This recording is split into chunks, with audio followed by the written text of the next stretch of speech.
Well,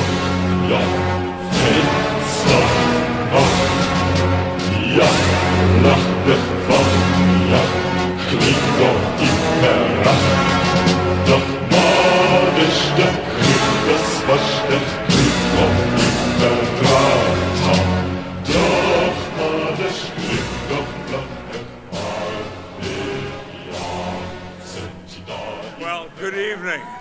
Yeah. Hey, make the most of it, Brent. Thank you. What a great honor, a word I think somewhat overused at events like this, but this is for me. I am absolutely delighted to receive this award, because the fact is that hair and makeup has played such significant roles in my life. And even now, just listening to Brent, I remember that a certain hairdresser called Joy Zapata is the reason why I'm standing here now. Because on the Monday morning at 8 a.m. when I drove up to the security gates at Paramount for my final audition for the studio, I arrived there and the guard said, yeah, and I said, it's Patrick Stewart, I'm here for an audition, and he said, you got to pass? And I said, no. He said, well, you're going to have to park outside on the street. And I said, what do you mean park on the street? I mean, I've got an audition in 15 minutes time. Well, nothing I can do about that. And all of a sudden I heard this horn beeping. And there was a car behind me wanting to come in, and I said, look, what am I going to do? And then out of this car leapt this gorgeous blonde, and she went up to the guard and said, what are you doing? Don't you know who this is? Do you know why he's here? And she let him have it. And he said, oh, okay, go on in. If Joy had not done that, I would still be driving around the street around Paramount.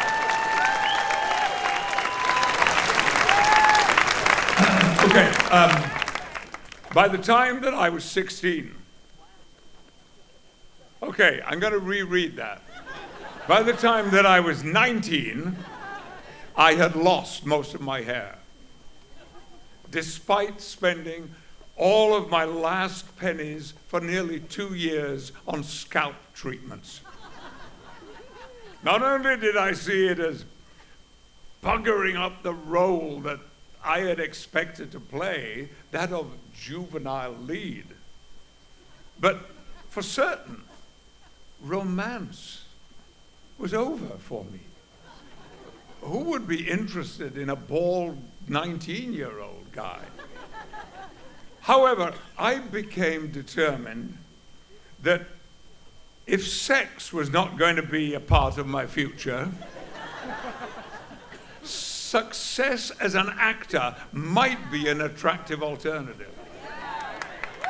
So I devised a plan, and once more it involved spending more money than I could afford.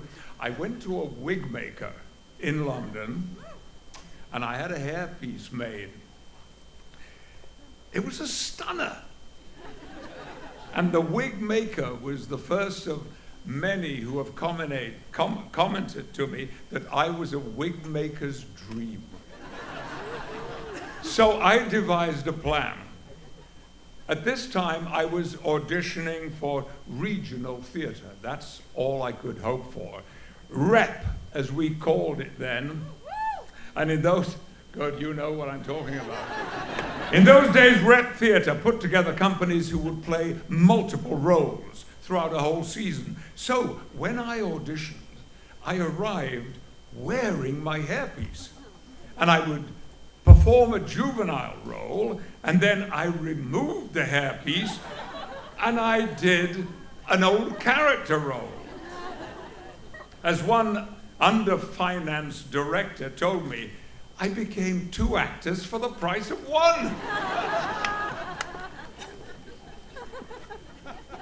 But I dumped this practice after I auditioned for the National Theatre in London and Sir Lawrence Olivier.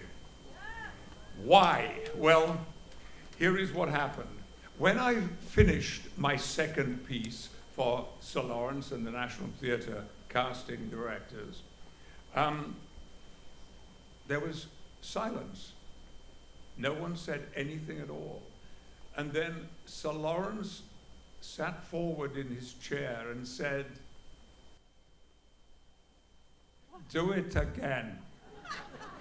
And I said, "Oh, which piece?" And he said, no more acting. Put the hairpiece on again and take it off.